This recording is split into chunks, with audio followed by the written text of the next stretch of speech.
All right, welcome everyone. It's lovely to have you all here. Welcome to our February Flagstaff Sustainability Commission meeting, and a special welcome to all of our neighborhood sustainability grant recipients who are joining us and who will be presenting today. And looking forward to hearing all of those. This is an online meeting, so please, as general good practice, please mute yourselves unless. Yeah, so please remain on mute unless you're speaking. And in the options toward the bottom of the screen, you should see an option to raise your hand. And if you click that button, then I will recognize you, and at that point you'll be able to speak. All right. So to first point of so the meeting is called to order. First point of order is the roll call.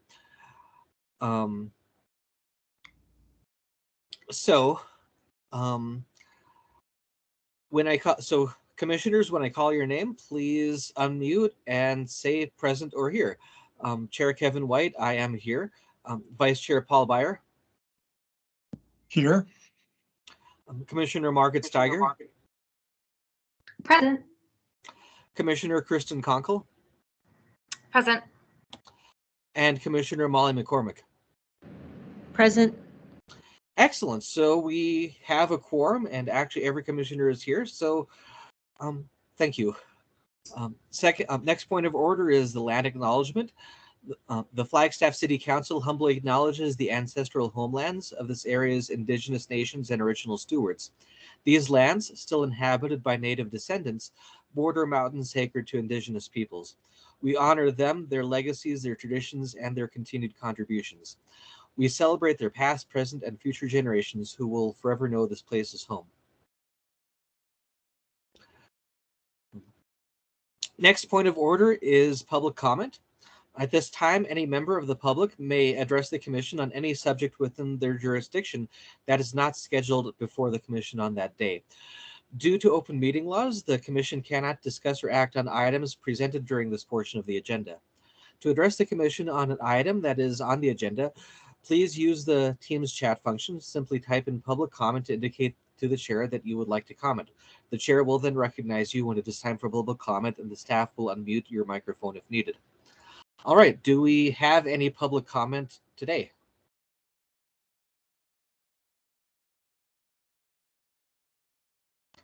All right, seeing none, we will move on.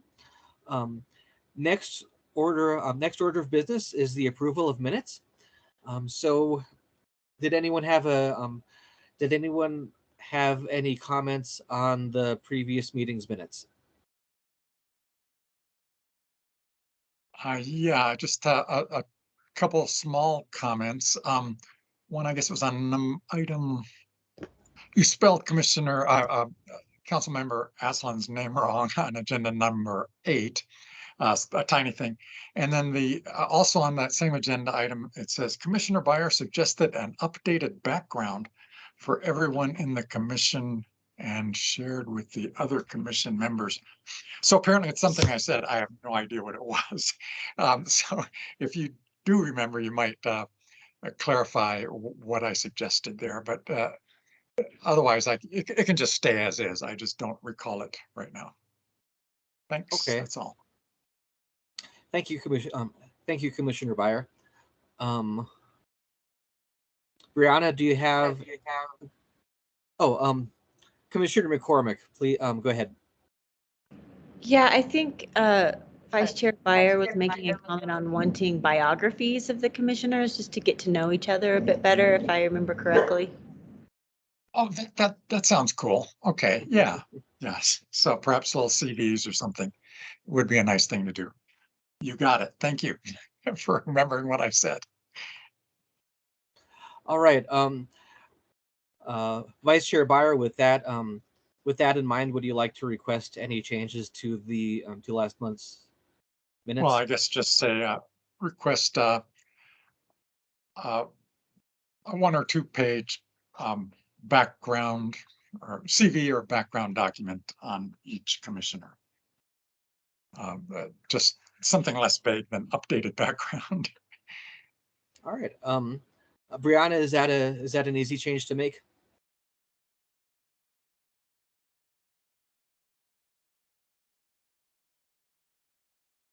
Brianna, are you there? If you are, I think you're on mute.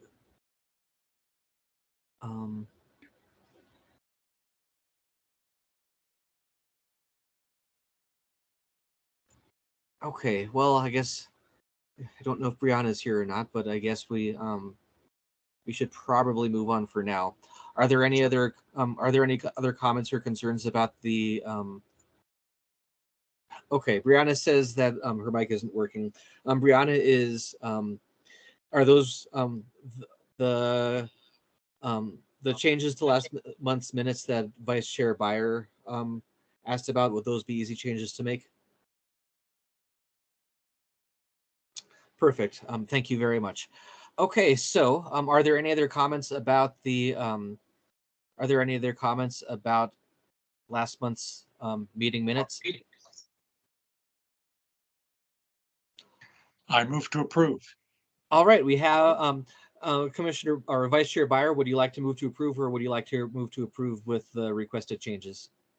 Move to approve with requested changes. Yes. Thank you. There is a motion to approve with requested changes. Do we have a second? I'll second. This is Commissioner Conkle. Thank you, Commissioner Conkle. Okay, we have a motion to approve with requested changes from Vice Chair Byer. We have a motion to second from Chair Conkle. Commissioners, please unmute yourselves. All in favor of approving the minutes, please say aye. Aye. Aye. All opposed, please say no. And the motion passes unanimously. Thank you all. All right. Next order of business is the staff. So one note I would like to make before we move on to the next order of business. We were in the original meeting minutes for today, or in the original meeting agenda for today, we had hoped to have a representative from from Flagstaff Water Resources to talk about the hoped for water reservoir that Flagstaff is hoping to use at Red Gap Ranch. And due to some unforeseen circumstances, they're going to have to postpone that, so they won't be in attendance today, unfortunately, and we will look forward to hearing from them another time. That does also mean that we have another half hour for presentations and anything else that comes up. So next order of business is the staff update. So Stephen Thompson, are you here?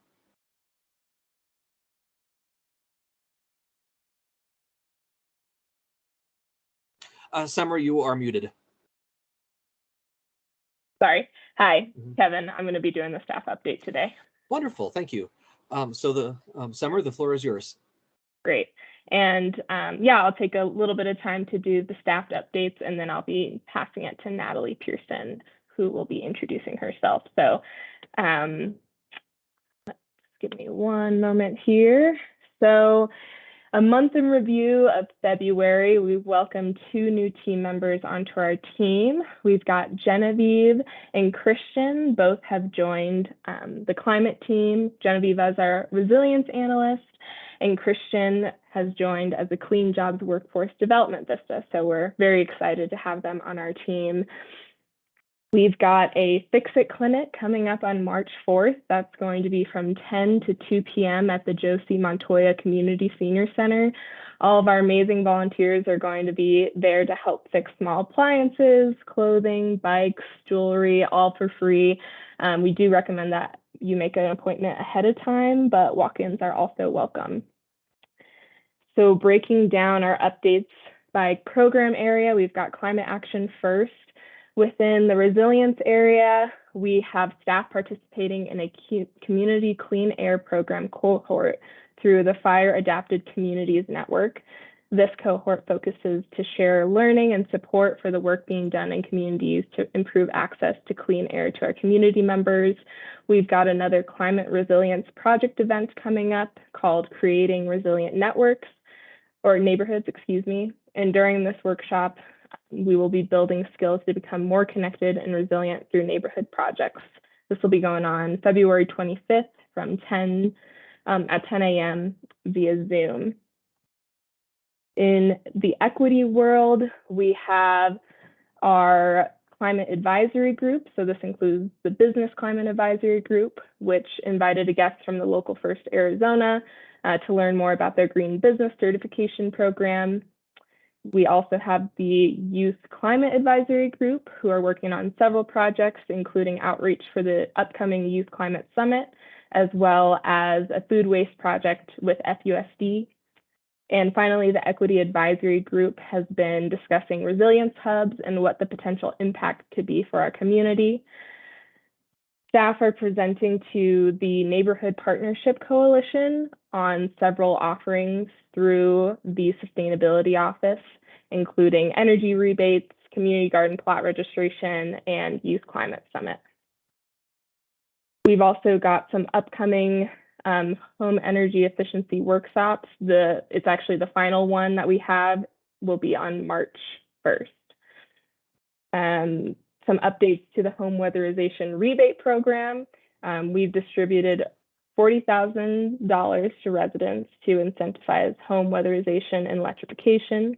This amount represents 200% of the program's ongoing funding distributed in the first 7 months of the fiscal year.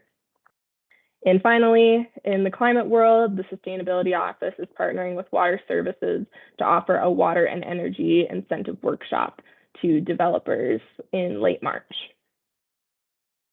Some statistics on the Community Stewards Program next, which includes litter prevention. So snow cleanups haven't been as frequent this month just because of all the snow, but we've had a couple of groups go out and brave the weather. So we've got about 19 people that have participated, so that's great.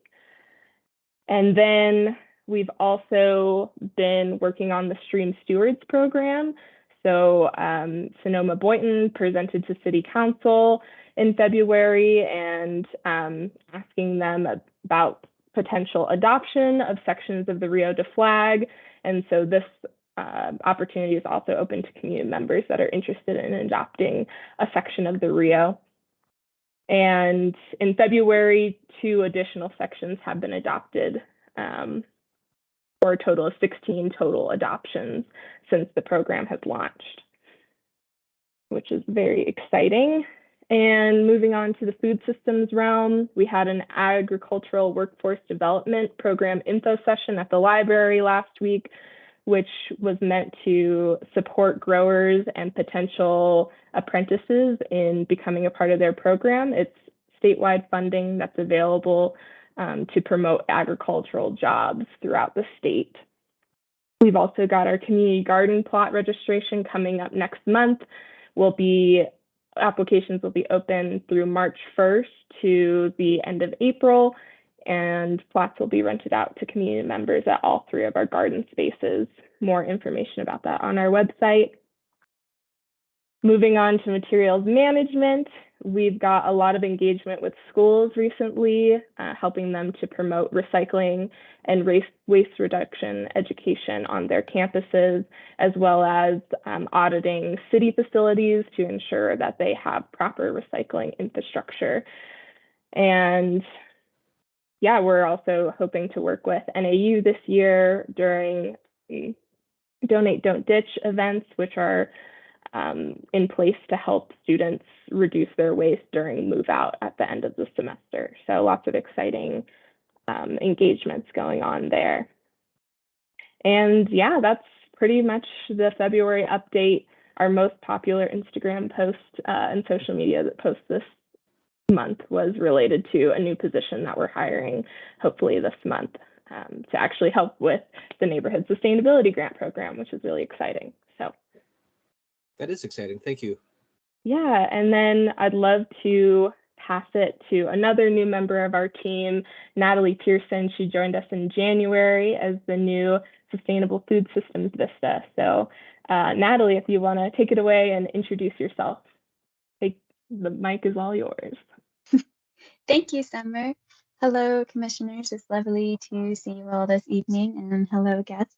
My name is Natalie Pearson. As Summer just said, I recently started as the new Sustainable Food Systems Vista with the Flagstaff Sustainability Office. I was previously helping with the Flagstaff Sustainability Office as an intern under Jenny Neiman, doing climate resilience and communications, and have now transitioned to a new position in partnership with AmeriCorps as a VISTA. And if you are not familiar with AmeriCorps, it is a really awesome program to help support communities and reduce poverty around across the U.S. And so that's what I'm here to do, is to help to reduce food insecurity and increase sustainability in our food systems here in Flagstaff.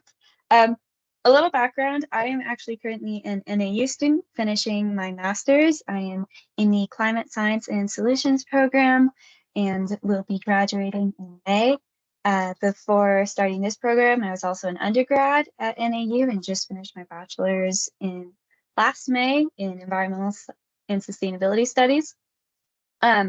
Before coming to Flagstaff, I grew up in Washington State, which is where I developed a love for food systems and the outdoors and caring for our planet. So it's lovely to be here with you all today. I would love to share some projects that I'll be working on this summer in my new position. I'll be playing a significant role in the garden plot registration. So if any of you have any questions about how that works, or if you know anyone who would be interested in renting community gardens plots with us this summer, you're welcome to reach out. Additionally, I'll be coming back to you later, hopefully, to talk about Pollinator Week in June and all of the wonderful things that we'll be doing that week to support our dear pollinators. Other things that I'll be working on is assisting with the Green Schoolyards project and to improve green spaces for schools in Flagstaff.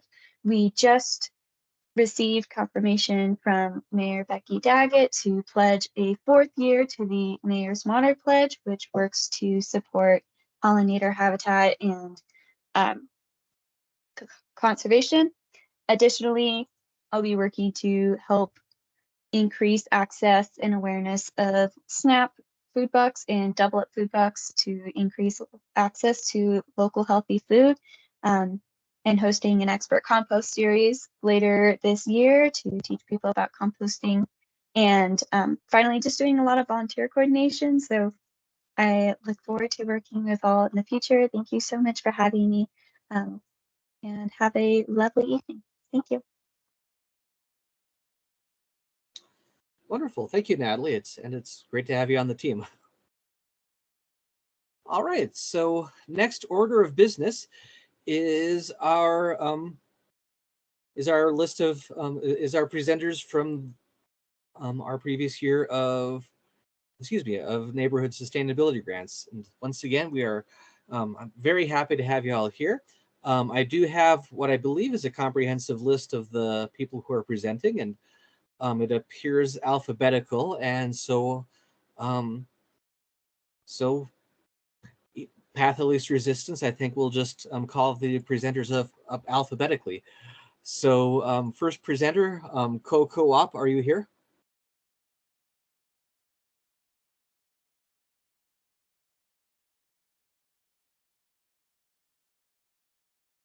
You're on mute.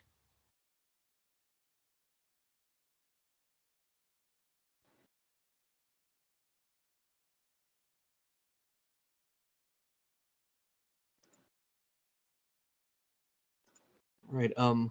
Yeah. So It's Brent from Co-op, and he's on mute, and we're hoping he can get out of mute. okay. Thanks for letting me know. Brent, would you like to do you think you'll be able to get those resolved? Or yeah, okay. So while Brent works on that, let's go ahead and have the next the next group present. So that is going to be community assistant teams. Community assistant teams. Do you have is your representative here? Hi, yeah, myself, Jason Kordowski, and Daryl Marks, I believe, are in Yes. attendance. Wonderful, welcome. So we'll keep these presentations. Even though we have an extra half hour, we still have about an hour left, and we have. Let me count real quick. We have 8 presentations to get through. So if you could still keep the presentations to about 6 minutes apiece, we'd appreciate it. But that said, thank you, and the floor is yours. Okay, and should I share my screen? Is that the best way to do that here? Yeah, go ahead and you can share your screen. Summer, does he have permission to do that? Yeah, they should. I know Teams is a little bit different than Zoom, but you should have a share button. Yeah, on the top right. Great. All right. Thank you both. Okay. Can you see it? Yes. Ah, perfect. Okay.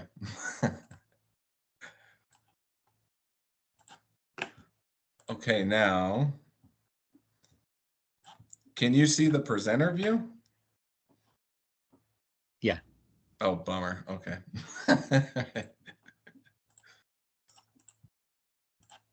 Okay. Well, hi, thanks everyone. My name is Jason Kordowski. I'm here with the community assistance teams of Flagstaff. Daryl, would you like to introduce yourself? Ja, Shane, as Eshitapahado na Kaidana Bashichin Kitlachini Dashiche, Ado Ashi Dashanella. My name is Daryl Marks, and I am one of the board members as well as one of the supports for community assistance teams. So we're here today to present the power of a shower. So we are the Cats of Flagstaff, and we value the Dene term ka'e, which means that we're all relatives. We're all one big human family. Here's a quick poem. When you're homeless and you can barely clothe your body, you have only your sense of self to remind you that you're human. You're vulnerable psychologically, socially, economically. When you're mentally ill, you lose your sense of self and others shun you. You're vulnerable psychologically, socially, economically. When you're homeless and mentally ill, the world turns its back on you. You don't exist and you become the nowhere man. So if everyone could just stop and imagine how you would feel if you were not able to take a shower and put on clean clothing. We imagine that our community could do much better. So we envisioned an outreach bus, and then we made it happen. And with your help, our outreach bus for our relatives living unsheltered in Flagstaff has a hot shower, a bathroom sink, and a toilet to provide a place for people to refresh themselves and clean themselves in the community. Here are some pictures of the Jason, renovations. I don't want to interrupt you, but we're not seeing you advance your slides, and it sounds like. Oh no! Uh-oh. Okay. Uh-oh. Oh, that worked. Well, yeah, but that's. Oh. Okay, let's see if Also, will you make it full size? it's full size on my screen. Make it in presentation mode? It's in presentation mode on my screen. So what I do is I'm presenting from the current slide. You guys don't see it get bigger now. No. I'm not sure. I wonder if it thinks you have 2 monitors or something. I'm just Maybe on a you can laptop. stop sharing and reshare and just look at the settings again. Okay, yeah. Uh-oh. All right. Well, I have an option to share my desktop. Oh, let's just do the entire screen. That might work better. Yeah. Uh-oh. There we go. Okay. Okay. Better? Better, Perfect. yes. Ah, right on. Okay. I was trying to just share the PowerPoint. So here are some pictures of our renovations. If you didn't see the pictures of the before and after of the bus, that's before shot, and the after shot of our outreach bus that provides services to people, to our relatives living unsheltered here in Flagstaff. Here are pictures of the bus being renovated, the flooring going in, insulation, other renovations. Here's some tanks, the tanks being installed and the bathroom being framed out. And there's the shower in the bottom right in its early stages, and some more renovation work with the water heater on the right there, the inline water heater. And then a picture of the finished bathroom on the right. And we included some photos of the mural as well that went up. During our first few service days, here were some quotes that were shared by people who used the bus. Everyone needs a bus like this. It's beautiful. Y'all are wonderful. Thank you. Here are some photos of the bus providing services. Here is our parking schedule. We're currently out 4 days every week in February. And then we wanted to also share the services we provided to our unsheltered relatives. This was from 65 service days, and this includes some early piloting days of deciding where to park. So we had 624 visits by 243 unique individuals. We provided 160 showers, 189 hygiene kits to go, 478 sack lunches and snacks, 272 people got clothing, 9 requested first aid, and we made 58 referrals to other agencies. So the shower is doing a lot more. We're able to do a lot more once we connect with people with the shower. We also run a CATS People at Work program. We call it the CATS Paw program, and we were able to employ 39 unsheltered persons. This is a separate grant, but we wanted to include it, and we were able to employ 39 different people doing 918 total hours of work. Altogether, they collected 600 full bags of trash and recycling, and we also returned some shopping carts. So, oh, there we go. There's some photos of them at work. So in total, the neighborhood sustainability grant investment was $5,000, and we think the return on investment was priceless. The total cost of the conversion was nearly $11,000, and that doesn't include a lot of labor. We had volunteer labor. And we'd like to really thank our partners that have helped us throughout our infancy and development, and some of the folks that, some of our relatives living unsheltered, and the people that make this organization program possible. And then we left you with just a few musical quotes. Daryl, would you like to share anything at all about your experience? So our purpose for the bus and providing this support was to create mobility, to meet our relatives where they were at and try to locate services that they could have access to on the bus. We've had a lot of partnerships that have and different agencies that have been coming to us to want to work with us to help fill in the gaps with the services that Flagstaff already offers. We have ambition to continue to keep growing and provide more services. There's a lot more things that we've been working with our relatives that have been coming to the bus to identify where some other gaps might exist and what are the things we could be doing to support them. Some of the things that we've been doing most recently is bringing in social workers so that we can have meaningful conversations with our relatives that are visiting our bus, and then looking at other ways to provide supports for them outside of the bus itself. As you saw with the PAW program, you know, we're having that opportunity to employ folks and making that process less bureaucratic, less like inhibitive, because some of our relatives don't have all of the documentations that they need in order to get a regular job somewhere. So we work with them to find out what we can do to support them to get those things met. So we're looking forward to future partnerships with y'all. Any questions?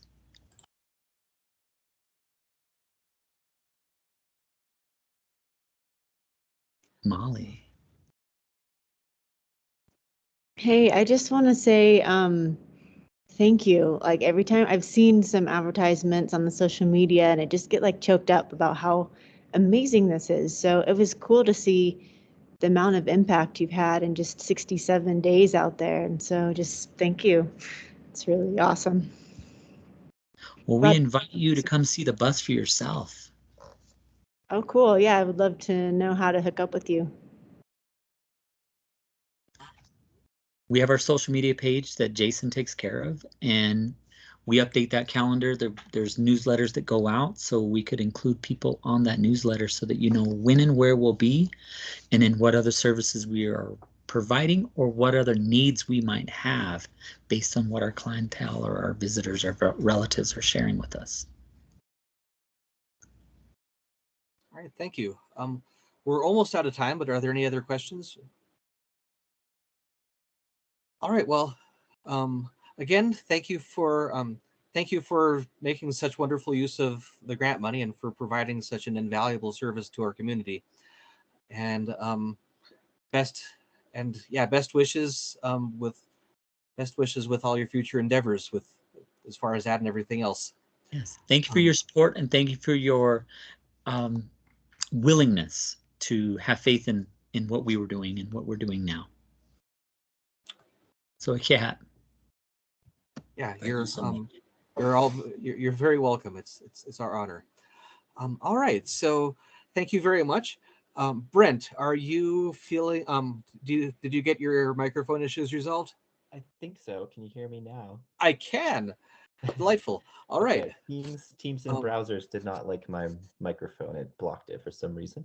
But yeah, thank you, Kevin.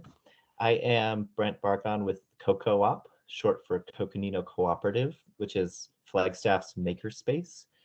So we're a nonprofit that runs a 5,000 square foot physical space on the west side of Flagstaff.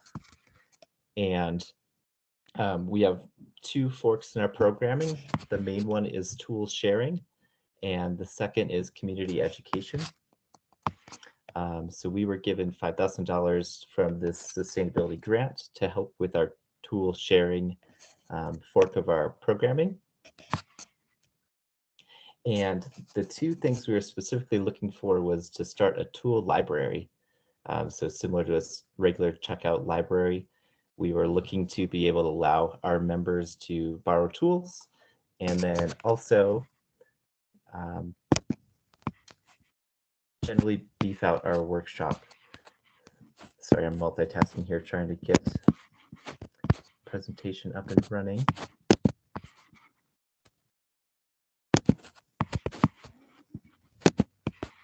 Okay, slideshow should be up. Does that work for everyone?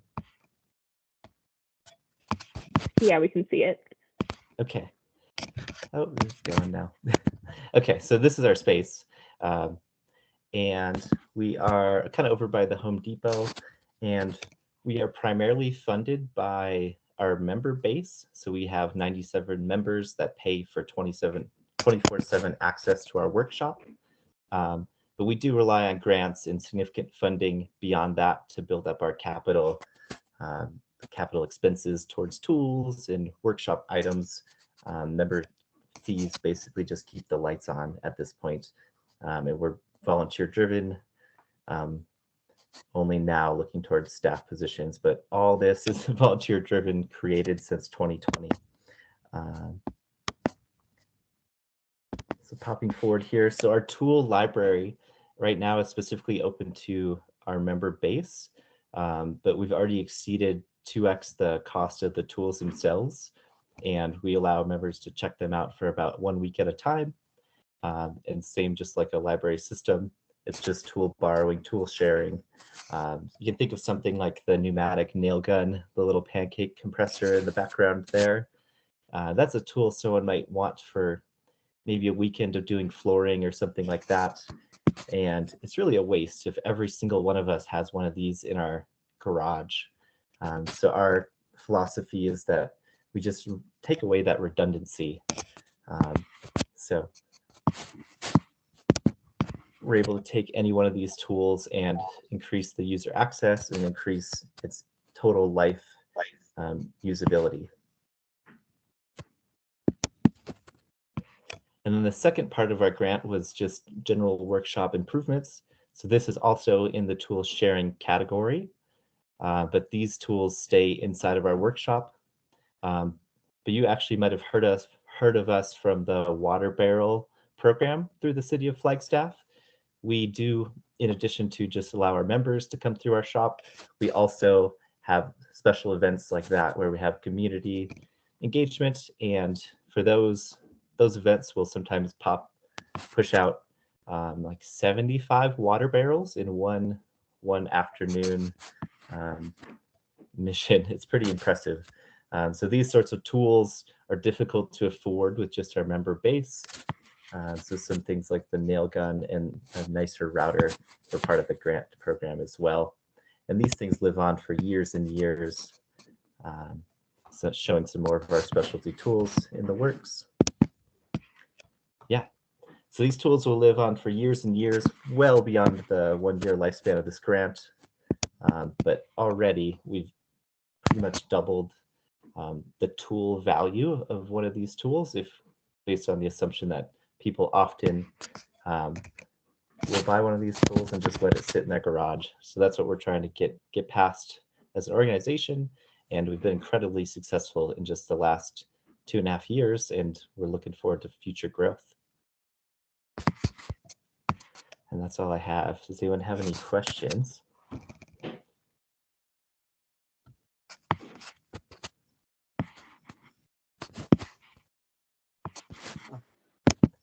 Molly, go ahead.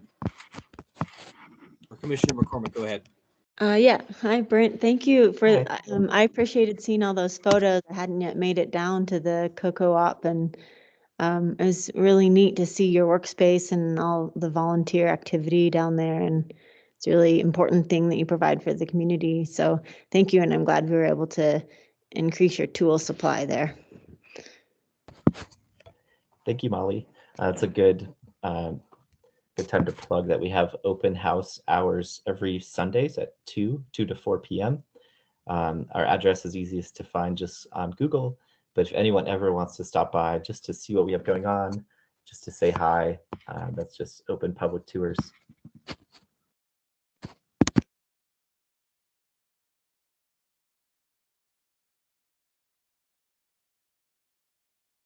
All right, thanks. So sounds like we have no other questions, but I also wanted to say, I know my personal opinion is that this model of sort of having tools accessible I think it's a very valuable one, and I think I think your whole group is doing really valuable work helping pioneer it. So thank you, and I'm glad that you've again looks like you've made really good use of your grant money. So thank you, and best wishes to your whole organization going forward. Thank you, Kevin. Take care. All right. Next on the list is Lefty Lucy Bikes. Hello, that's me. Can you hear me? I can hear you. Thank you. Cool. My name is John Muther. I'm one of the founders and directors at Lefty Lucy. We received the grant last year. I thought about trying to share my screen, but I'm bad at that sort of thing. And so I'm just going to talk. Is that okay? It's quite okay. Thank you. Okay. So our project we called One Ride Away. Our major goal for Lefty Lucy is to fix and distribute bikes to people that need them or would use them. And the One Ride Away thought is that, especially in a town the size of Flagstaff, most everything you need is one bicycle ride away. Our goals were to engage volunteers, build community partnerships, engage vulnerable community members in a meaningful way, and increase access to transportation. This goes back to the beginning of the year, of course, and then these numbers kind of wrap up around November, and I'll note what I believe we had done after November as well. We sold 28 bikes. We tried to keep the price below $150, usually $100 even. We have since stopped selling bikes, but to sell those bikes, we wanted to keep them very affordable so people aren't forced to go to Walmart to buy a sub-quality product, but also so that we have funds to continue buying the supplies we need to repair the bikes. We donated 61 bikes, and again, that's through the end of, or mid-November, I think. I think by the end of December, we were over 100 bikes total that we distributed in the year. 17 of these through the grant funds came with sort of a bike starter kit, which included a helmet, tire levers, a patch kit, a new tube, a front and rear light, and a lock, so that people aren't sort of stymied by the first thing they run into. That's something that we were only able to do at that time with these grant funds. So that's very meaningful. We engaged 40 volunteers through the year. We hosted 6 work days at Flagstaff Shelter Services. And since November, we have been partnering more and more with Flagstaff Shelter Services, specifically the Crown location, and the manager of that location, Bibi Ortega.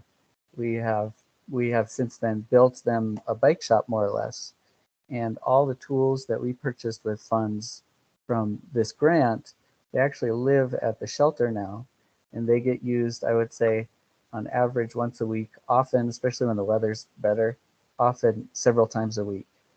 So those tools are getting used all the time, and that partnership has been very fruitful. We are able to reach out because of the shelter and the connections they have. We're able to reach many more people at many different organizations. So that's been very satisfying. We had 30 plus volunteer nights, and in the new year now we have about once a week volunteers working on bikes. I'd say 1.5 times a week, often twice a week, but not necessarily twice a week every week. Again, we did a bunch of building for the shelter because we wanted them to have their own bike shop. So the work that we did for them and any money we spent on supplies to make that happen was for their benefit, something that they can keep. As far as impact goes on a personal level, I don't know. I don't know if you could make a person happier than giving them a bicycle. It means a lot to people, and a bicycle gives you a feeling, but not just a feeling, a reality of freedom of movement around your city. And if you combine that with the bus system, you can go anywhere, do basically anything you need to. In our report, we've got a few quotes, but you could read those at your leisure. I just want to say thank you very much. Again, the funds that we spent, especially on tools, those are getting used every week out of the year. We are on track this year to beat our 100 bicycles distributed from last year, I think pretty easily. And we have new channels through our relationships with the shelter to reach even more people, specifically the people that need it the most, and get them a way to get around. So thank you very much for your support. It means a lot, and I'm happy to answer any questions you have.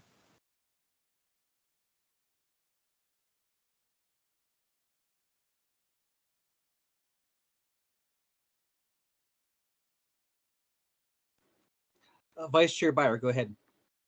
Yeah, so I think it's a wonderful program. I'm just wondering, do you have a way to monitor the 100 bikes you've distributed over time? Do some of them disappear or get abandoned? Do you follow up on how these might remain in the community and serve the people that we need to serve? That's a good question. It's something we think about a lot, especially in our with our teammates at the shelter, because they're very aware of these things and have a lot of experience with it. In partnership with the shelter, we've been able to develop a application system that's fairly thorough. We take information so that we can track statistics about who's receiving the bicycle, when they're receiving the bicycle, what the serial number is on that bicycle, etc. We have seen some bikes get redonated to us. And so some people find it meaningful. It really helped them. And they say, hey, do you want this back? And the answer is, yeah, we can send it out again. No problem. And also personally, when I think about this issue in particular, I think that we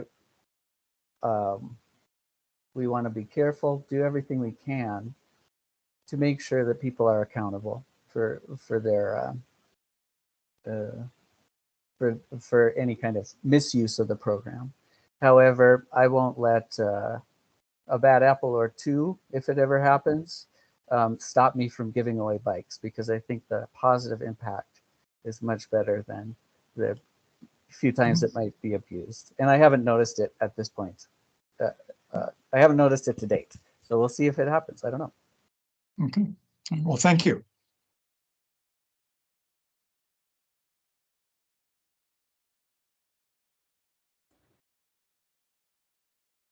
All right. Are there any other questions? It looks like we have a comment in the chat from Commissioner McCormick. But yeah, I'd just like to say again, it's like you say, mobility is such an important thing for just having dignity as a human being. And I think especially for people who can't afford cars, not being having a method to be able to get around is such a valuable thing. So thank you for doing the work that you're doing. And again, best wishes with your projects. Best wishes with your project going forward and with all of your other future pursuits. Thank you very much. All right. Again, okay. Next up is Liminal Flagstaff.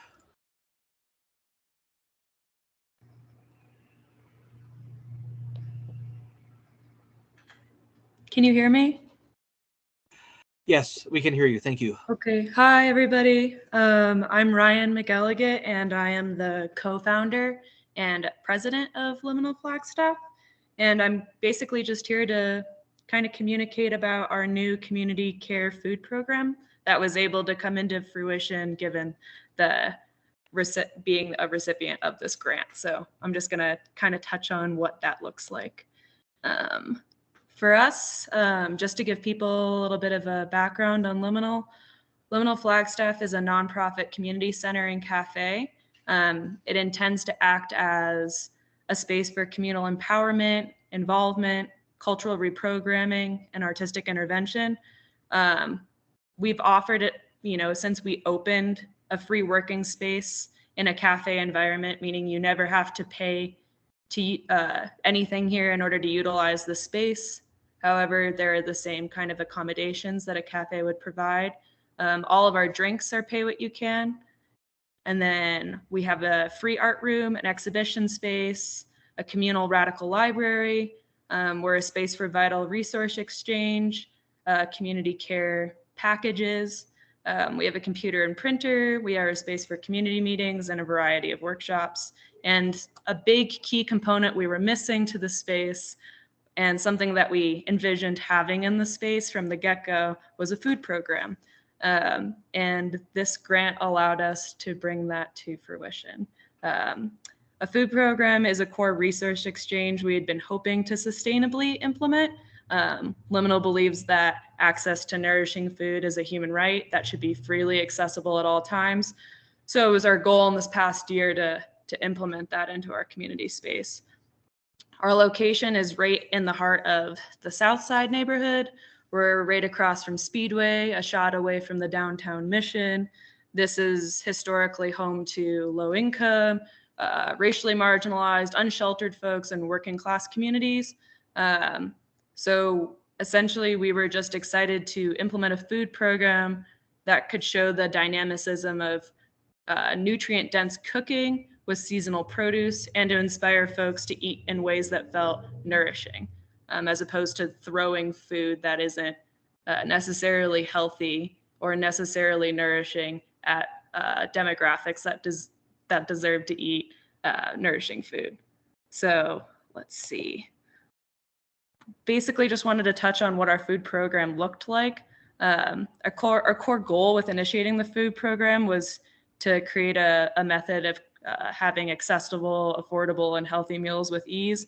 So kind of what does this look like? We basically partnered with Bashas in the CSA to get a weekly produce and dry storage food drop-off. We redirected foods that were deemed overstocked or too unattractive by grocery and retail standards and put those directly into our community fridge. And then we also encouraged the community members that were in our space already to do like weekly personal checks through their own pantries, their own fridges, and come and drop off that food instead of just letting it go to waste at their own home. And then we led a program with our volunteers, basically teaching how to utilize the produce that was here and the dry storage goods that were here and make meals out of them for the community. And then we'd package and store those meals and send them off. And let's see. We were also able to provide a community kitchen for folks to prepare and store their own food. We didn't have a kitchen at all, so this grant allowed us to fully renovate a new kitchen, which was amazing. We had a lot of volunteer labor that went into doing that renovation work, and it was awesome. The fridge getting here was incredible. The install of the fridge and the first time that we had the meals out and the community fridge working in cohesion with each other was amazing. To kind of touch on our numbers too, we've had 8 community potlucks with those foods and meals. We've had 87 new volunteers trained within our food program, and that's like from distributing food to packaging food to cooking the food in the space. We've had 52 produce pickups, and we've made over 400 meals be distributed from the space. As far as longevity, the grant allowed us to complete imperative food and health code renovations, and that catalyzed a food program that essentially we have no foreseeable end to. We just hope that we can keep handing out more meals and expanding its roots. But yeah, I mean, there's really no end to it for us. So yeah, I think that's all I really had. All right. Wonderful. Thank you. Yeah. Are there any, do any commissioners have any questions? Not a question, just congratulations on your expansion. That's really incredible. Hey, thank you so much. Yeah, I have one quick question. I'm curious. Bash is not the I don't think like the local branch changed management, but the Bashas as a corporation changed ownership a few months ago. Is that going to impact your program at all? Yeah, I had the same worry, and no.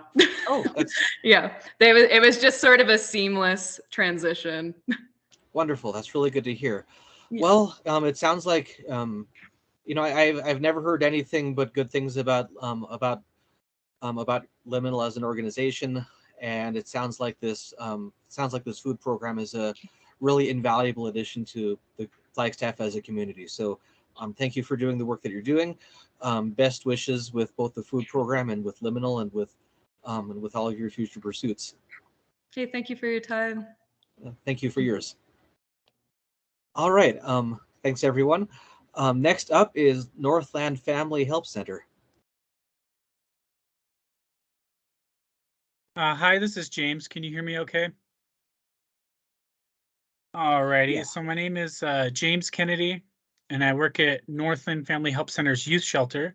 So the agency has a few programs. I'll go over them real quickly. We have a community education team. They do gender violence prevention, college, sometimes high school, but usually younger kids like middle school. So sort of dating violence prevention stuff. We have a free community counseling program. which is really awesome. I'll put my email in the chat if folks have more questions about any of these programs. We have a lot of experienced trauma therapists, so it's a really great program to get plugged into. We have an adult domestic violence shelter. It's an emergency shelter for people that are actively fleeing domestic violence. And then we have the youth shelter where I work.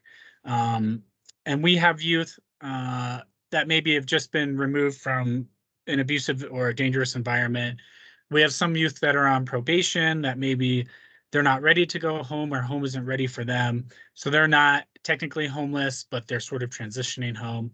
And then we have youth that might be in, you know, a variety of different circumstances. So a youth that's run away, a youth that is temporarily homeless, or say a Flag PD pulls somebody over and they don't have custody of a youth and the youth is from out of town, they might stay with us while they wait for their guardian to come pick them up. So a lot of different situations for our kids.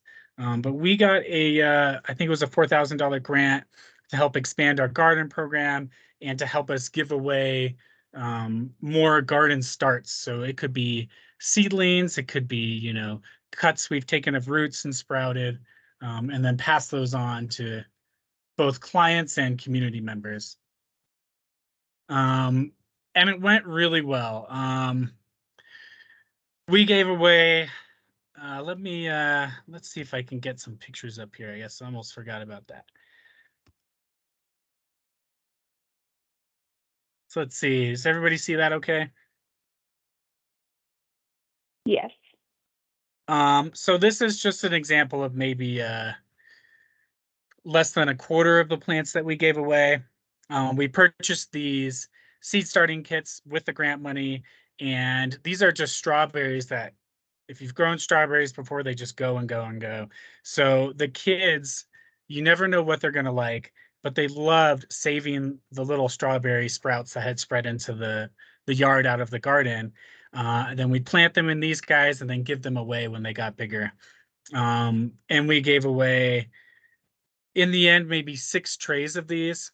And then a couple other trays. Each tray has about 32 starts in them.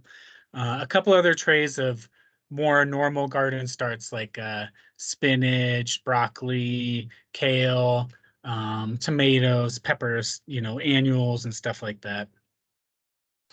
Part of the grant, which I ended up losing the receipts for, so we didn't actually count the money, but we would have never spent it without the grant, was pickling supplies for the shelter. So some of the pickles were from the garden that we grew, and the kids absolutely loved making as much spice as possible in their pickles, which turned out to be really tough on me, but they were totally fine. And I don't have pictures of it, but we also bought a dehydrator with the grant, and we made beef jerky, homemade beef jerky in the shelter. And the kids also loved making that as spicy as possible. And that was actually super delicious, super fun to make. This is an example of how we make the garden beds. This is one that was made before the grant, but it just shows how we fill the bottom up with wood and other stuff. And then this is one of the metal beds we actually purchased with the grant. And you can see how there's branches and sticks and other yard waste that would normally be thrown away, helping to fill up that bed. And then you can see in this one some compost. There's some more boards at the bottom and just dirt from the yard. So with the grant, we built 2 of these metal beds, one in our domestic violence shelter where there currently isn't a garden. So we could sort of test the waters and see if the clients there, you know, are going to be engaged and into it. And that bed's currently sitting and cooking over this great winter we're having. And then come springtime, we'll plant it full of plants and see if the clients really engage in that or not. Another example of one of the finished beds. This is the wooden bed that was already made. But with the garden grant, we also bought soil amendments, fertilizers, so we're able to sort of rehabilitate a lot of our beds. This is an example of us replanting some of the strawberries. In a lot of these pictures, there's kids right outside of the frames, but for confidentiality purposes, we could never take pictures of the kids. but they've helped in almost every one of these projects. You can see a kid with a staple gun for this older bed stapled their little calling card down at the bottom left, which is pretty funny. So they leave their mark where they can. Another close-up of one of the beds, just compost from our kitchen compost and some scrap wood in there. This is a view of our older beds and where a lot of the seeds, soil amendments, and other stuff that were part of the grant go to. This is one of the newer beds we planted with chives, kale, and Brussels sprout seeds that we bought with the grant. There's also some, oh, what is it called? I can't think of the name. Rhubarb in the back left corner. And that's another thing that we would dig up, divide with the kids, and then give away to community members or clients.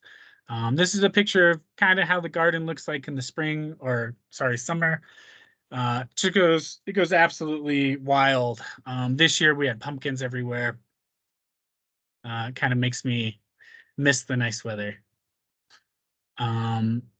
We did not purchase mantis eggs with the grant, even though we said we would, because as we worked in the garden, we found out that they were already self-populating and coming back every year. And so the kids really enjoyed playing with them. Just another view. This is probably a youth with a garden hose on the right that most likely sprayed me with the hose seconds later, as the little kids like to do. But you can see some of the starts in here. There's some flowers up front and some peppers. Another view of the garden before we put a third bed in, just to give you an overall sense of the space we're working with. And then we had a gardener snake that was visiting the garden this past summer, which is really cool. And this is a picture of our current starts for this year. So a lot of those really early season cold weather plants. So there's broccoli, Brussels sprouts, and kale. And so just to give you an example, these starts, we engage the kids on whatever level we can. And we had 2 kids in the shelter at the time where we planted these, and they wanted to play Minecraft. They were playing video games. So they just sat down while I did most of the planting and let me talk to them about the plants. And then 3 weeks later, they got out of bed early, maybe 6:30 in the morning, and we spent about 2 hours talking about how the seeds had started and how big they are. And they asked, what's the difference between these types, So it's just really been a fantastic experience. And the kids have really engaged well. These last couple pictures were examples of educational material we used for some groups that we've done with the kids around plant types and seedling types. So that's about it. I don't want to keep you too long. We had a couple major challenges I'll mention. One was they're building a building next door to us. So there's just constant dust anytime during the day for the entire summer. So we did as much as we could inside. The challenge of staffing, so trying to get parts of this grant going without, trying to get someone who's, making around minimum wage and already has the normal job duties and say, hey, go do some gardening today too. So managing that was also a challenge. But that's all I have. And any questions?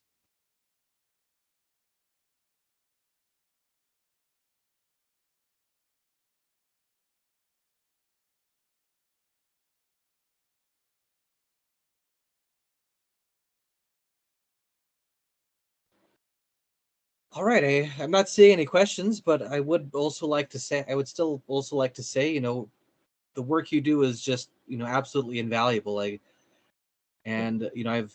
seen so much research on connections, on, the connections between gardening and building things and positive mental health. So it sounds like this is, oh, sorry, So- Commissioner, Vice Chair Byron, go ahead. Yeah. I'm not used to being called a vice chair, but it's all good. Yeah, this was great, James. If you could perhaps in the chat box, if you could give your email address, I'd love to chat with you. I've been talking with the folks at the Crown Hotel, and I've got a group of people, and we're going to volunteer to put in a little garden for their senior citizens that they're going to have there. So it's something that I haven't even done a site visit yet. I've talked to Kelly and Bibi, and there will be a meeting later, but I'm thinking there might be some synergy here. You know, you have starts, you know about soil amendments and how to get these things. So I'll contact you outside of this context and try and be more efficient and find ways that our projects might help each other out.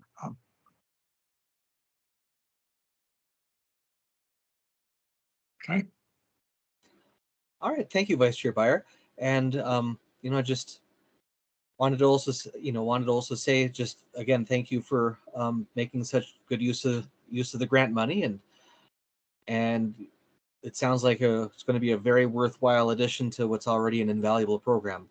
So thank you for the work that you do, and best wishes with the future of your project and the future of your organization and all of your other future endeavors. All right. Next up is Superyard Farms. Hello, hey everyone. Thank you for having me. It's really cool to hear all the amazing work that all of these projects are doing with this grant program. And so it's an honor to be here. And yeah, my name's Oakley. I am a filmmaker and the owner of Superyard Farms, and I'm here to talk about Carbon Farm Flagstaff and how our project went and is still going, and I'm pretty excited about. And I was wondering if someone on that end might be able to share my presentation visuals for me. I'm a little limited on this end. If not, I could try it on my end. It's just a two-page PDF with images. I crammed all the images into 2 pages. In retrospect, maybe it would have been easier not to. But yeah, if anyone's able to share it on that, and otherwise I could try and figure it out on my end. I don't think I have it in my email, Brianna. Oh, Brianna says that she's going to be pulling it up. Oh, thank you. Well, while she's pulling it up, if you're able to, Brianna, I'll just start. And then if in a minute hasn't come up, I'll try. Yeah, so the goal of Carbon Farm Flagstaff was to collect materials that are fire hazards like pine needles, pine cones, and downed branches from the community of Pinedale and turn those materials into something much more valuable, specifically pine needle mulch, and most importantly for this project, to turn the downed wood into biochar. And the point of the biochar would be to amend into garden soil to increase the soil's ability to keep water and house organisms for nutrients, but also to render carbon in that wood inert. So instead of those that woody material decomposing and allowing the carbon to go back into the atmosphere, that's part of the normal carbon cycle, by burning it at a low temperature, that carbon's rendered inert. And then you can bury that carbon and sequester that carbon into the soil. And, it's as a way to enter the realm of trying to do things to limit the amount of carbon going back into our atmosphere. Oh yeah, there's my picture. So, and so it went really well. We learned a lot during the process. I really feel like it was a hell of a year for fire, everything about forest health and about climate change. It was a great year for us to start this project. And so these pictures on the first slide are just kind of showing a process of what we did. We collected from the neighborhood, and it's in the report, but I'll just read it too. We did about 94 cubic feet of pine needles and 31 cubic feet of woody debris. And what we found was, it was a bit of a trial and error, but if you were able to have the woody debris into smaller chunks to begin with, it made it the easiest and most seamless, not only for making the biochar, but then incorporating it into your soil. And so what you see on the in the middle picture, there's just a cone-shaped kiln. So on a small level like this, it's very easy to make biochar. All you are doing is you're burning wood at the lowest amount of oxygen exposure. And so the simple shape of this cone, the burning enters into this state called pyrolysis. And instead of burning the wood altogether, it burns it at a low oxygen rate, and then you water it halfway through, and then you have biochar. And then if you've had small pieces to begin with, the size is perfect to incorporate into the garden, or you can try to, as we did with different things, shred it if you have a shredder, or even something as simple as you can run over it in a bag with your car. And so this is the very simple process. And as you can see, this is how, the soil doesn't get the benefits unless the biochar is buried underneath the soil. And so what we did and what we recommend after this project is doing this at the time that you're amending your beds, because we encourage a low till methodology. For us, it means putting it on beds and then covering it with compost. And, we calculated that of that cubic feet of material that we collected from Pinedale, which, obviously part of the reason we chose Pinedale is because it's one of the many neighborhoods who's generally, because it's on the national forest, is always having issues about having all of these materials and not having a corridor between homes and forests that don't have this fuel that could potentially make things worse for forest fires. And we did, so of our 31 cubic feet, we created 10 cubic feet was the end result of the biochar. And all of that became sequestered in the soil. And if you use forestry industry rates of a 70–80% carbon that remains trapped in that biochar, then we estimated that we were able to sequester, even on this initial project, over 7 cubic feet of carbon that is now locked potentially indefinitely in our soil, enriching our soil, and not going back into the atmosphere. And if you wanted to go to the second slide. And we observed a lot of things. Oh, right. And of course, we also did the pine needle mulch. One of the things we learned right away with this neighborhood collection, which if we do a second one, we'll change it right away, is that people had wanted to give us a lot more pine needles right away. And we actually, we had hoped to have everyone participate, but we found that right away people were kind of inundating us with materials and bringing us their bags. So we can adjust that the next time we do a neighborhood call so that everyone has an equal amount and equal opportunity to give us their materials. But yeah, it was easy to make the pine needle mulch, and it was awesome. And all it took was, one of our grand things was the equipment for the shredder chipper, and all you do is you throw the pine needles in there. It's okay if pine cones get in, and you come out with this very soft, nice stuff. And mulching not only allows for less weed pressure, which in theory would mean less tilling, which means less carbon coming out of the soil as you till it, but also that it prevents water evaporation. And so we had estimated that if you say maybe a 20% evaporation rate on completely uncovered soil, we might have reduced that by half. And so even on 6 beds alone that were heavily mulched, we saved at least 300 gallons of water just by adding 6 beds with mulch. We also noticed some interesting things. If you see in the upper left-hand thing, on one of the beds where we had incorporated biochar, and all the 4 different sites where included biochar, all the crops did really well. I don't have a way to measure just yet any influence, but one of the beds that we planted in did have an emergence of morel mushrooms, and that's what that picture is up on the upper hand left. And morels are interesting because there are some morels that grow within burn zones. So just an interesting thing of all the many different sort of observations that we learned doing the project. And so, we were able to do We incorporated all the biochar on our farm. We included it with a workshop with the Kehlani students that I work with in our Cultivate after school internship. And one of the biggest things that we decided to kind of shift our initial grant was to expand how we were going to share what this whole program is.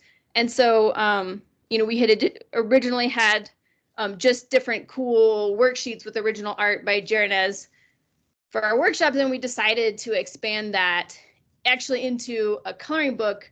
And for those of you who remember us from our last neighborhood sustainability grant, we created a coloring book with our drought tolerant greens project, the dry greens project.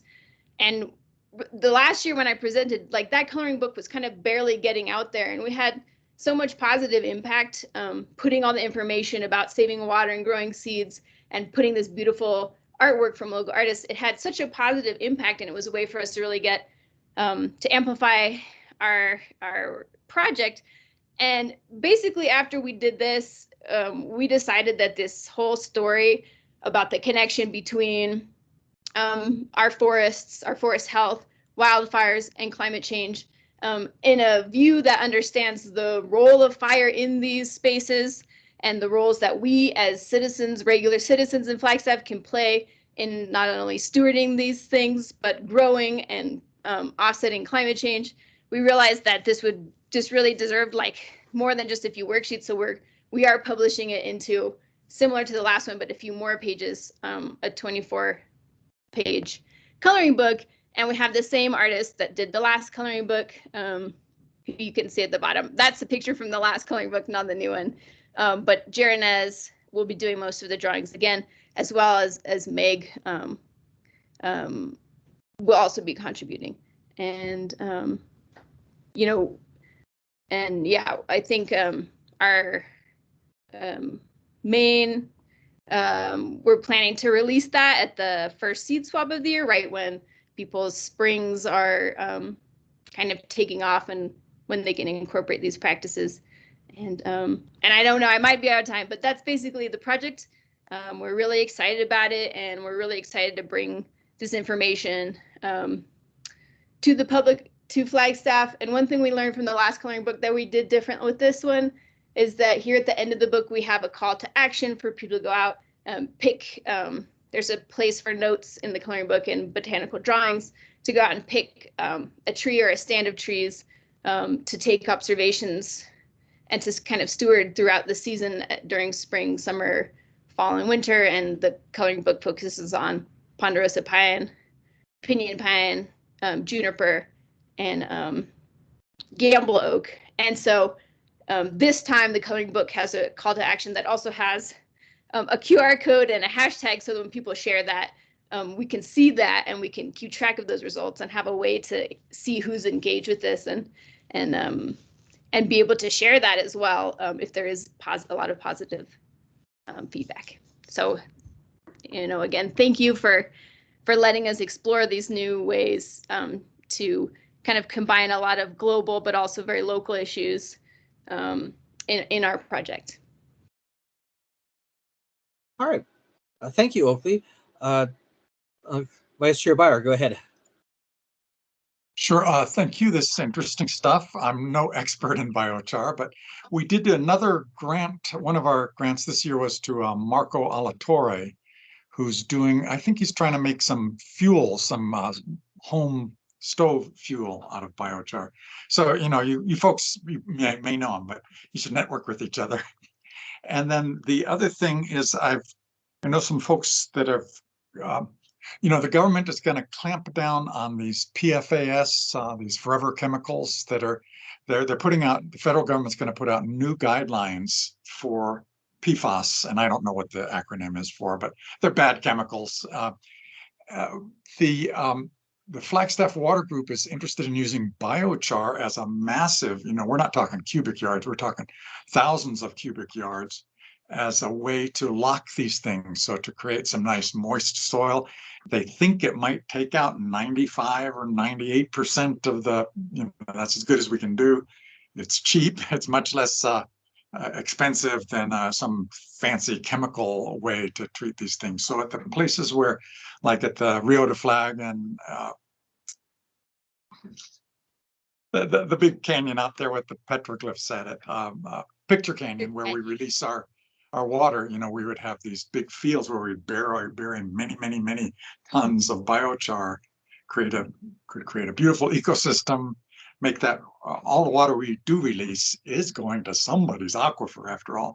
So that's an exciting opportunity. You might get to know those folks and see if there's cool ways that you folks who know something about it, like I don't, can make this expand. Yeah, thank you.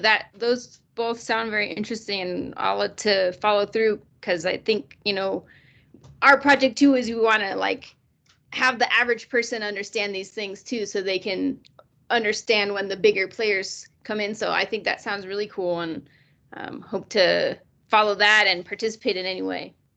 Yeah. So I don't know if they have a website, but it's Flagstaff Water Group. Some of the main principals are Brian Bates, Robert Vane, V-A-N-E. I'm sure they're not hard to find. You'll find them. Okay. Yeah. Talk to them. All right. Yeah. Are there any other questions for Oakley? Well, thank you again. I do have one quick question, if it's okay. I would I think coloring books as a sort of adjunct to this project is a wonderful idea. I'd love to see one when they're available.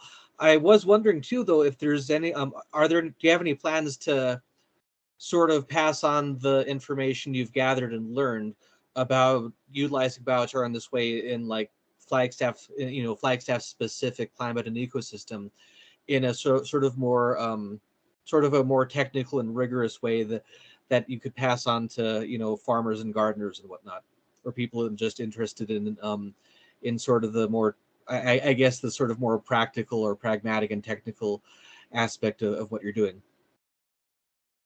Yeah, that's a good question. You know, and in the coloring book, there is a section where there is, and it's not exactly what you're speaking to, where there is, you know, the practical how you can do this. But what I would like to do when we launch the coloring book is have on our website a detailed blog entry with the pictures from this presentation and sort of those technical things, so that if people are trying to replicate it, they have the numbers and the recommendations. Because I do agree that, you know, for people that want to get into it a little more, it'd be great to have the actual photographs as well as numbers. So that's kind of our plan, is to do sort of a blog entry, and I'd be happy to share that with the committee too when we launch, so that it can get out there. Yeah, I expect all of the commissioners to be interested in seeing that, and you know, I know that you're busy, but you know, if you ever have you know, if you ever have a chance, you know, publishing it like in a research in a magazine, or even writing an article in a magazine, or even like writing it as an academic research paper for some kind of academic journal, so that people can, you know, because this knowledge is really valuable in that way, that people can access it even after because sometimes web servers or web providers just stop existing. So it'd be nice to have, you know, it'd be nice to continue having all that knowledge that you've worked so hard to gather, you know, in the, you know, even if your website goes down. But yeah, so, you know, I think you're doing really valuable work, and, you know, it's for the issues we face, experimentation and gathering knowledge, and, you know, especially local and climate and ecosystem specific knowledge, that's just something we're going to have to do a lot of. And I think so. So thank you, and best wishes and good luck with the future of this project. Thank you. Thank you for having me. Thanks, Oakley. All right. Next up is Tinkertopia. Hi, this is Alice Christie, and I haven't ever figured out how to use the open tray, so I'm going to give it a whirl. It just seems to have a blank space beside it, so I'm not sure how to get my PowerPoint up there. I opened the tray, the share tray. What's next? Or maybe someone there can put my presentation up. Yeah, Alice, it looks like Brianna offered to put up your Okay. presentation if that'd be easier. Great. Sounds good. Thank you. And thank you, Brianna. All right, here we go. Thank you. So when we originally applied for the grant, the title was Enhancing the Seiler Homes Community Garden. In actuality, we built the garden from scratch, and so we're now calling it the Tinkertopia Community Garden.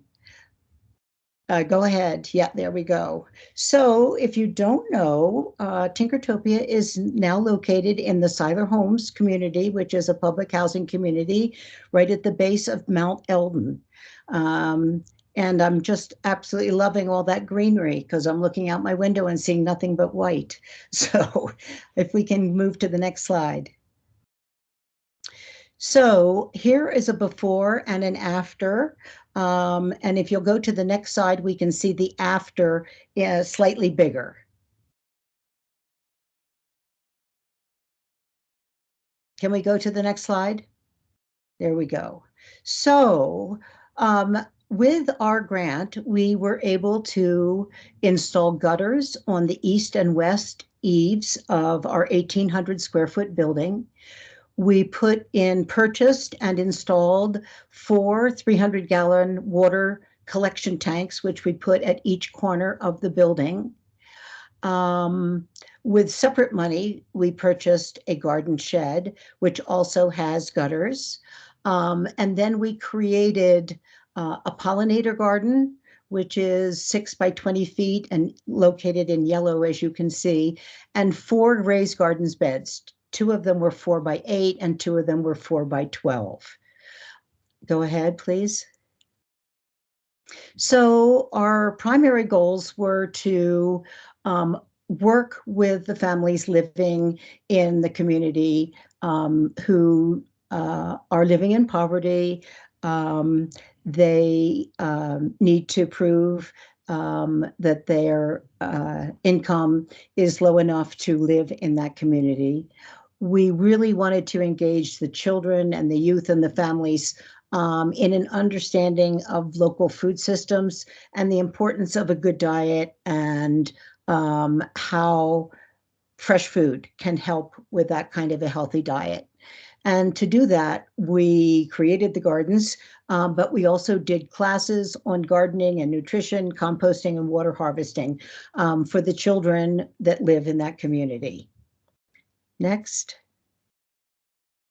So what we have now is a lot of pictures of the different activities that we engaged in. So one of them was teaching the classes on gardening, and go ahead. And here are several of the children who were involved. We created a mural out of bottle caps of a sunflower, which you can see there on the table. And we did a lot of starts inside. And then, of course, we did just seeds in the garden. So you can see all of that. Next slide. We also offered classes in nutrition where we talked about the value of foods and also engaged the kids in actually cooking. Next slide.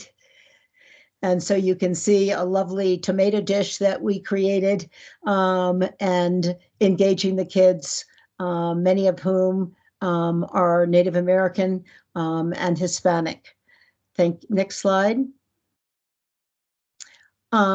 One of our big projects was to install the gutters and be able to collect all of the rainwater from the 1,800 square foot building. So the grant paid for the purchase of the gutters and the installation of the gutters. Next slide. And here you can see the gutters as they're going up. Each of the rain barrels needed to be placed in the corner before we could do the gutters so that we had the downspouts going actually into the rain barrels. Next. So These four arrived on a giant truck, and I'll talk later about some of the challenges with them, but we did install one on each corner of the building. Next. And so here you can see the beginning of our pollinator garden in the right-hand photo, and the installation of 2 of the 4 water harvesting tanks. Next. And of course, the kids got all excited when they arrived. They wanted to help unload them from the truck and move them to their places. So the garden has really been a wonderful way for the kids to come together and learn about all of the component parts of creating a garden. Next slide. So we took an area in front of the building which was just weedy and not useful at all, and we added cinder block all around it to create our pollinator garden. And we had families helping with this project, as well as one of my employees that you can see. Next slide. So the garden was cinder block, and we did need to add soil and augment that soil, but this was one of the gardens that produced the most joy among the children. Next slide. So this is the pollinator garden after about a month, and one of the flowers in the garden. And then the next slide shows what it looks like about another month. Next slide. So from just having a terrible weedy area to having these beautiful flowers just really made the building look so lovely, but got the children talking about flowers and how they grew. So it was a great addition. Next slide. Here is the beginning of our raised garden beds. We needed to level the area and put in cinder blocks with mortar. Next slide. You can see 3 of the 4. And then, of course, we needed to add garden soil to the beds. Next slide. And we needed to augment the garden soil with compost. We used money from the grant to purchase compost and soil for all of the garden beds. We were very fortunate in that the Landscape Connection that provided garden soil for us donated half of the soil, the cost of the soil. So that was a real boon for us. Next slide.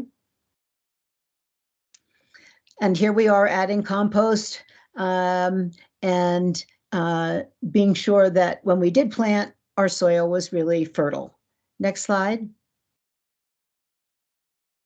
And of course, the kids wanted to be engaged, and they were great helps. They helped with moving compost, moving soil, and getting the gardens in great shape. And the next couple of slides will show kids working. Next. Here they are, also playing King of the Mountain, I think. Okay, next slide. So they were engaged in pretty much every aspect of building the garden. Next.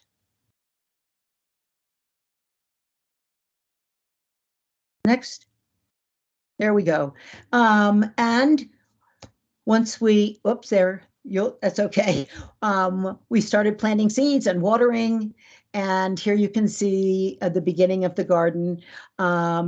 We planted a lot of marigold seeds around the outside to keep the pests away.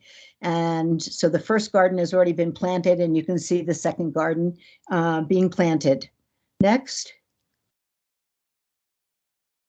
And so just a few of the sprouts as they were coming up, which gave us the opportunity to chat with the kids and really get them to understand the growing process.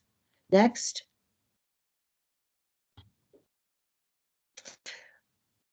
So maintaining the gardens was pretty much the job of the children that live in the neighborhood who had taken the classes.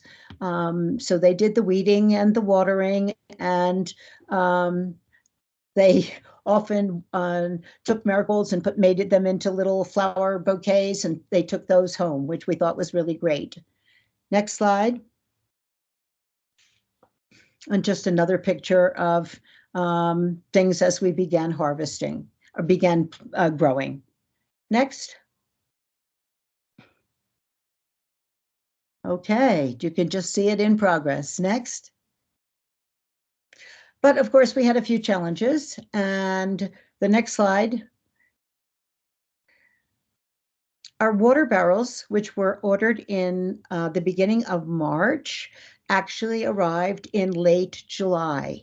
And so we chose not to plant any seeds and starts that we couldn't water with natural water. We didn't want to use any city water. So everything got a very slow start. There was a supply chain issue that we're all aware of. And so this caused us to have a small delay. Next. And what we didn't expect was some vandalism. Next slide. Several troubled youth, very shortly after the water barrels were installed, kicked over 2 of the water barrels and then damaged the downspouts. Next slide. And damaged the water, water harvesting tanks. Next slide.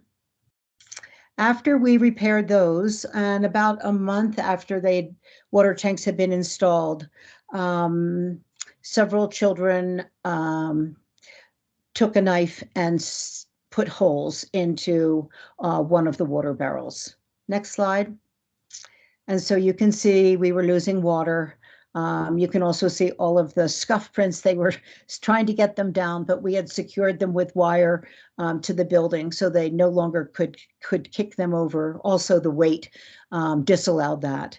Next slide. So we have important next steps for next year. Next. We want to start much earlier. Now that our water tanks are installed, we'll be able to begin watering much earlier and getting our garden to full capacity next year. Next slide. We also want to improve our composting system. We did not build a 3 bin system this year. We just built one, general one. So we're hoping to improve that during our next growing system. Next. And we want to plant more seeds inside, have more starts that are ready to transplant. And we're going to begin our gardening classes in March, early March. Next slide.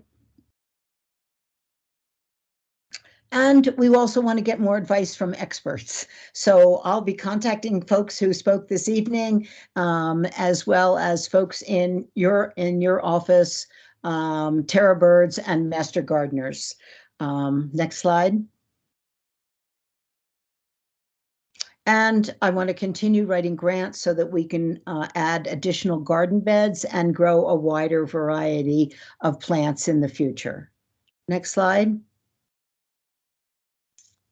And our major goal is to provide fresh vegetables to families in the Siler Homes community and educate them about good nutrition and the importance of fresh food in their diets. Next slide. So now I'd like to open it up for any questions that you might have.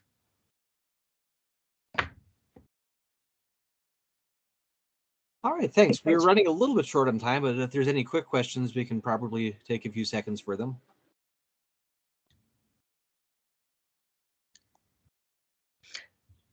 I want to thank the Sustainability Division. Without your support, we couldn't have done anything that I just showed you. So it's made a huge impact on the community and interested the children and some of the adults in the gardening process. And we hope to be producing bunches of food this summer. Wonderful. Yeah, this sounds like it was a really lovely educational project. It warms my heart to see kids playing in a garden like that. So, so yeah, thank you for your work and for making good use of the grant money. And Thank best you. And best wishes with the future of the project and of your gardens and of your future endeavors. Good. If anybody wants to come visit us, we're over in Seiler Homes off of Fanning on Elder Drive. All right. So thank you very much. Thank you. Last, oh, pardon me. Last up is University of Arizona Cooperation Extension. Hi, my name is Lori Cavalli. I'm with the University of Arizona County Extension Arizona Project WET, and I'm happy to be here to present our project called Plant the Rain. So I'll go ahead and share my screen. Can everyone see the first slide? Not yet.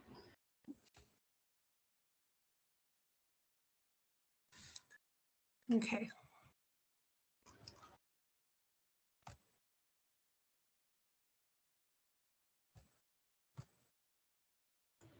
It's coming. Are we there? You got it. Thank you. Okay. And I'm sorry, I don't know why my video is not turning on. I did my hair and everything. So I'll try to be quick. This project is all about passive rainwater harvesting with the goal of conserving water. As we all know, we have many challenges in our high desert ecosystem, drought, fire, flooding, and our climate. This project's goal was to not only work with behavioral change, but to use a garden design to use rainwater to keep the garden healthy, to reduce runoff, and also create a pollinator garden and a wildlife garden. We set out to install rain basins at 2 schools and at the Arboretum, and we completed installation at 1 school in the Arboretum, and we got out in the community and did a lot of education at community events. The school basin workflow includes engaging the teachers and giving them the tools that they need to have a successful garden, empowering them with not only physical tools, but curriculum that can support a fun and engaging lesson on rainwater harvesting. We installed the rain garden utilizing native plants purchased through the Arboretum of Flagstaff. They specifically selected plants that would grow in that specific area of both the school and the Arb, and then supporting material like compost and mulch, wildflower seeds, shovels, trowels, and some water conservation take-home kits were donated by the City of Flagstaff Water Conservation Department. This lesson begins with utilizing Arizona Project's WET Plant Superheroes comic book series curriculum, where we first learn about our native plants and their superpowers. And then with this project's grant funding, we're able to expand our Plant Superheroes rain basin lesson and utilize that as a means to work interactively with students to help them understand what a native plant is, why it's important to utilize native plants in the landscape, the water needs of native plants, and what is the best design. Here, this lesson actually went to the North American Association for Environmental Education Conference in Tucson, and this is a person from the Ukraine who's dressing up as one of our plant superheroes.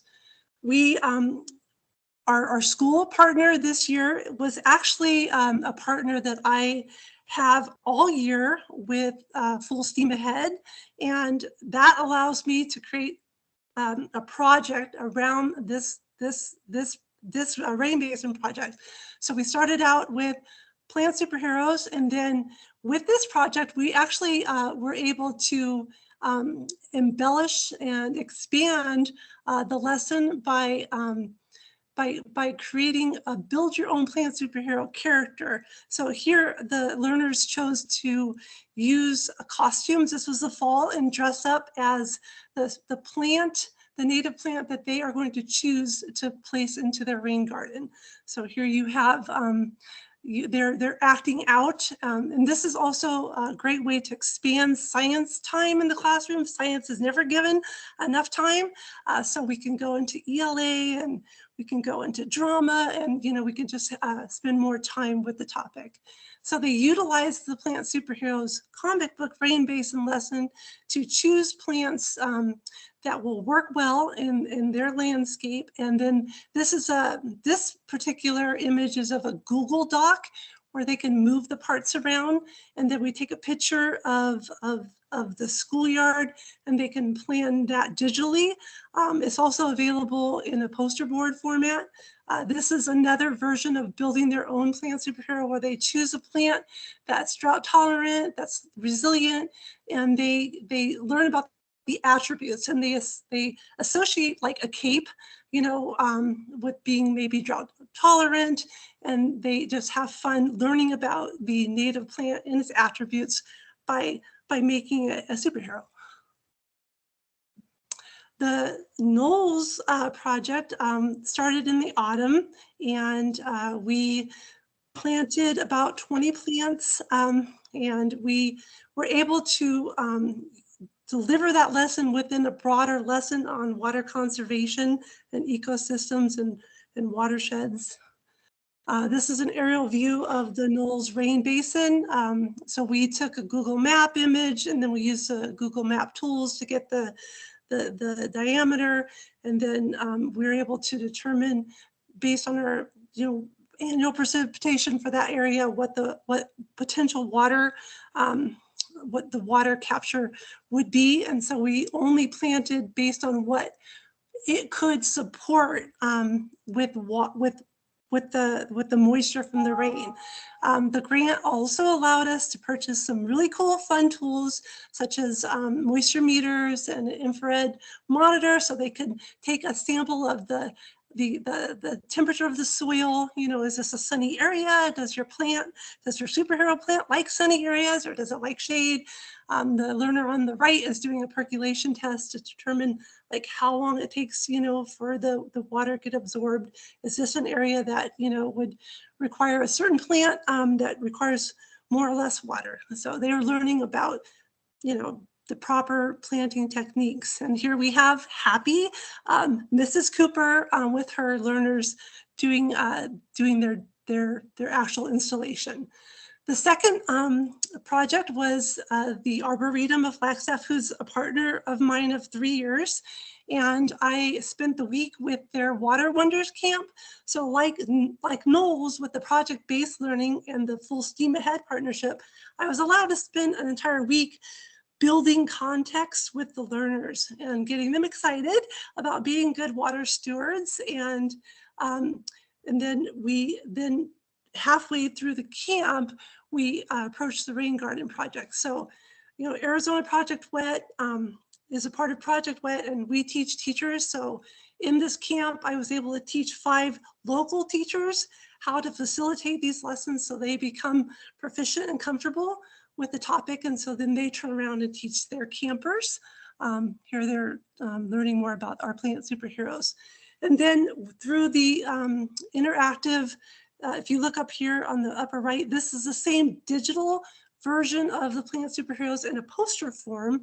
And so they're able to, be able to take this out into the dirt and sitting on the ground. And we're able to do the same thing where we have pictures of the plants we want to use in the rain basin, and they can, in a fun way, design, their basin before we actually get out to the field to plant. And those were plants, again, selected by the Arboretum. This is the area at the Arboretum of Flagstaff. It is a very interesting area where it's on a slope, and naturally is it in a drainage fields that go out to further drainage fields. So they got a great lesson on the watershed and understanding, what, plants in that area thrive currently. And that's what we did. We just, we walked the watershed. We consulted with the ARB experts, and we just planted, what we knew would be resilient. There's penstemons that have been there that have had no irrigation for 5 years. So we did choose penstemon as one of our superheroes. This is like Knowles, this is our day of planting. So each camper was able to select their plant guild, plants that work together, and they work together to create a habitat, for pollinators, for wildlife, ensuring that their plant would be able to be successful with little irrigation. That's the ultimate goal. Once it's established, we don't want to have to water it with city water. And so, they also use, because of the wind and such, we painted rocks and we marked them. And then on each rock, we put a number corresponding water drop as to what their water needs were. So we knew, like during camp season, that this plant only has 1 drop. It has little water needs, but maybe this one, you might have to supplement until the rains and the basin's established. So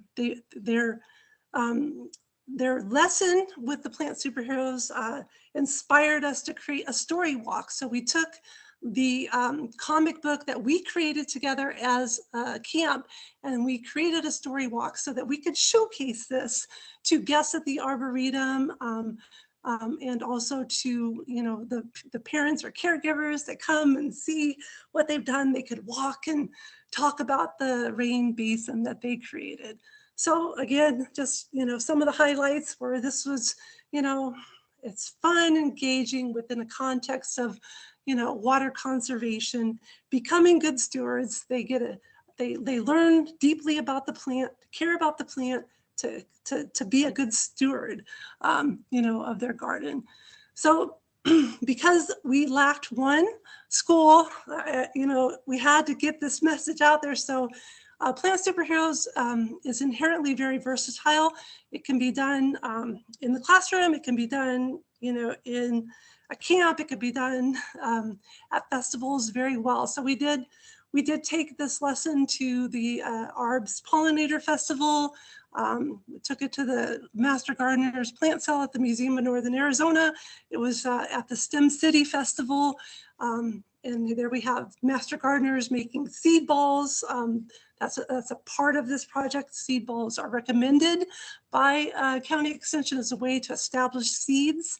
And so we were able to make 500 plus seed balls with our community with native drought tolerant seeds. And the Arizona Project Wet has developed a water calculator. So you just look at the water needs of the native plant and you plug in the dimensions of the basin and what the demand would be based on the annual rainfall. There's a cool equation, and then we just determined that we do not want to be irrigating. So we want to make sure that we have enough room that we are going to be not using city water to create this garden. And that's the point, is water conservation. So yeah, we build rain basins, to be good stewards of our environment, but also this project is a really great tool for teachers because it's delivered in a fun and engaging way as a part of a curriculum that they can take with them to the next season and the next school year and re-teach it every year. Alongside me was the City of Flagstaff Water Conservation. Every festival they were there at the next table. So we have a great partnership. So yeah, it was. Sorry to sorry to butt in, but we're running. We have about 5 minutes left in our meeting, and we do have a Yep. couple more very short points of order. Okay. So if you could wrap things up in about another 45 seconds to 1 minute, I'd appreciate it. I'm so sorry to cut you short, and thank you. No. I just want to say, you know, for sustainability, the partnerships are key. You know, the longstanding partnership that I have with the Arboretum, and the Full Steam Ahead partnership, and allowing, you know, someone like me to partner with the school over the course of a year is super helpful. And, you know, just being able to get the lesson, you know, out there in various formats is another, you know, a way to keep it active and alive. So I just want to thank I thank you for the funding for this project, this water conservation project, and allowing for us to expand our curriculum with the rain basin work. That's it. If anybody has any questions, I'm happy to answer them. Thank you. All right. Thank you so much. And again, you know, this looks like incredibly valuable work. It's always, you know, education is the basis of everything else that we do. And so thank you for your work on that and for making these plans available to other teachers going forward. All right.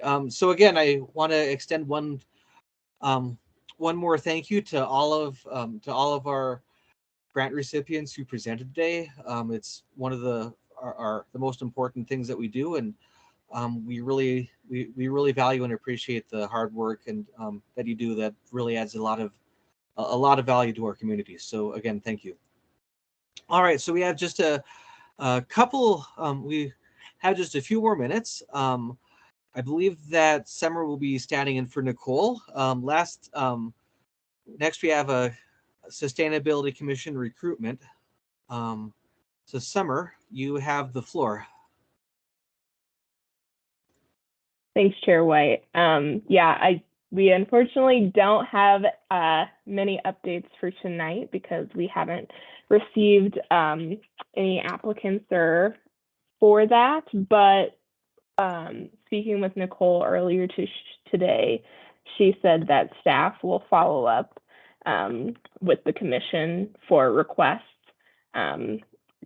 for recruitment, but just with the snow events going on, it'll likely be next week. Okay, it looks like we have a hand raised from Councilmember Aslan. Hey, thanks, guys.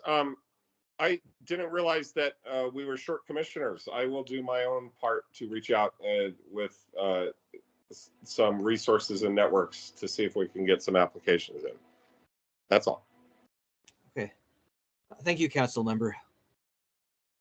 All right, so next is to and from. Does anybody have anything that they would like to share in general?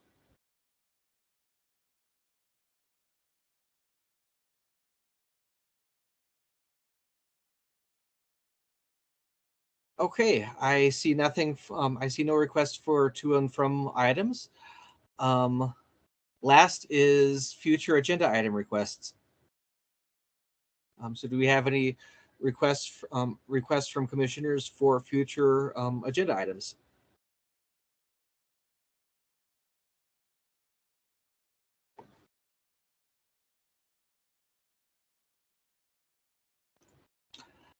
All right, hearing none.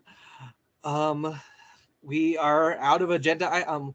We are out of agenda items for this meeting. So the February Flagstaff Sustainability Commission meeting is now adjourned. Thank you again for all. Thank you again for your time and work, and I will see all of you hopefully next month, and many of you sooner than that. Everyone have a lovely day and stay safe. Thanks, everyone. Thanks, everyone. Bye. Happy shoveling.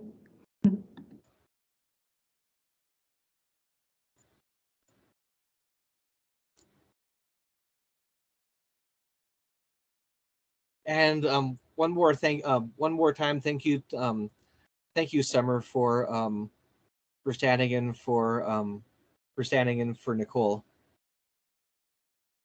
Yeah, of course. And, Thanks for all the work you do. It was great hearing all the you're very presentations.